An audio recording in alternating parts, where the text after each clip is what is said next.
Hai, anda bersama saya Chef Naim. Dalam episod Dari Bazar ke Dapur, saya nak kongsikan menu istimewa iaitu bihun sup utara. Langkah yang pertama, masukkan sedikit serbuk kunyit dekat dalam air yang dah direbus ni. Inilah cara dia kalau kita nak kuningkan kita punya bihun. Seterusnya, masukkan kita punya bihun dan kita celurkan dia sekejap. Okey, lepas 30 saat, inilah hasil dia. Kita simpankan dia. Langkah yang seterusnya, saya masukkan minyak. Seterusnya, kita masukkan bahan-bahan yang dah dikisar. Bawang merah, bawang putih dan juga halia, rempah 4 sekawan.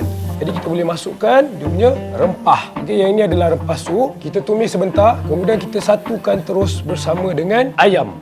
Ayam ni saya pilih bahagian-bahagian yang ada tulang sikit ni, nampak tu. Kita akan kacau dia sehingga dia separuh masak. Seterusnya saya akan masukkan lobak merah yang dah dipotong batang mancis dan kita boleh terus masukkan air lebih kurang 1 liter. Kita dah masukkan air, jadi kita boleh bagi sekejap air ni mendidih supaya ayam tu jadi masak dan juga dia dapat, orang kata, rasa akan jadi lebih sebati lah. Kita masukkan daun sup dalam. Sekarang ni kita akan masukkan kita punya hero produk iaitu cube pati ayam Maggi.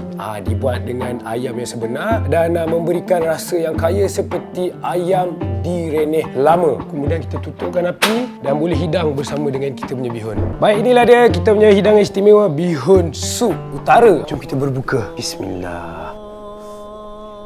Jangan lupa guna cube pati ayam Maggi supaya hidangan berbuka kita jadi lebih lazat. Dan kalau nak dapatkan resepi penuh, boleh pergi ke website My Recipe.